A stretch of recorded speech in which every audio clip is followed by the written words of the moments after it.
महाराज, ये सत्य है कि चिमनाबाई हमारे पास आई थी और हमने उनके द्वारा हमारे बाबा के लिए भोजन और ये लड्डू भिजवाए थे, परंतु उस समय चिमनाबाई के अतिरिक्त कोई और भी था। महारानी साहिबा, क्या आप ये कहना चाहती हैं कि ये सब कुछ हमने किया है? महाराज, हमने तो वनी साहब का नाम तक नहीं लिया। हमें ये बताया कि उस समय आपके साथ कौन कौन था? नहीं मनु, घरेलू कलह को भरे दरबार में प्रकट करके परिवार को बिखरने नहीं दूंगी। चेहरा तो सच बोल रहा, छिपा क्यों रही है? इन सारी बातों से यह निष्कर्ष निकलता है कि किसी ने जानबूझकर लड्डुओं में विष मिलाया, जिसके कारण माननीय मोरोपंत जी और सुश्री चिमनाबाई मूर्छित हो गए और उनके ऐसे आपत्ति स्थिति में देखकर सब भ्रमित हो गए।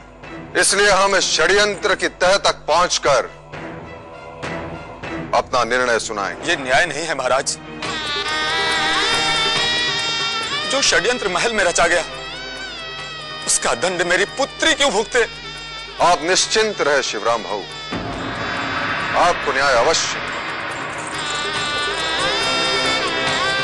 हम अभी महारानी से चर्चा करके हमारा निर्णय सुनाएंगे। बाबा, नहीं बेटे, मैं ठीक हूं बेटे। जीवन में ऐसे भी पल आते हैं, परंतु जीना तो पड़ता ही है ना। आप अवश्य इस परिस्थिति से उभर आएंगे। बस ये निर्णय हो जाए तो महाराज से मिलकर पिटूर चला जाऊंगा। नहीं बाबा, हम आपको नहीं जाने देंगे। अरे नहीं बेटे, नहीं।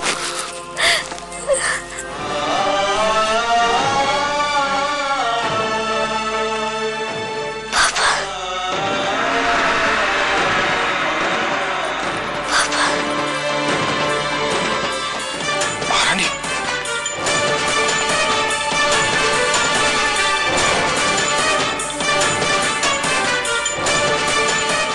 महारानी साहब।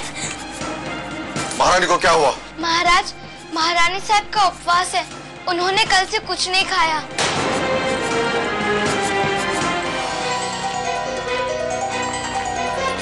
दासी, महारानी के लिए शीघ्र भोजन का प्रबंध करो। लेकिन महारानी का व्रत। हमने कहा है ना, भोजन का प्रबंध करो। जी महाराज, हमें आपसे बात करनी है महाराज। कहिए। संभवतः आश्री जी चिमनाबाई के यहाँ आने से हमसे रुष्ट है। देखिए लक्ष्मीबाई, खानविलकर परिवार और हमारे परिवार के बीच अच्छे संबंध नहीं है। स्थिति की गंभीरता से आपको परिचित होना चाहिए। महाराज, हम चाहते हैं कि हम जब चाहे आपसे इसी प्रकार बात कर सके। ठीक है, चलिए।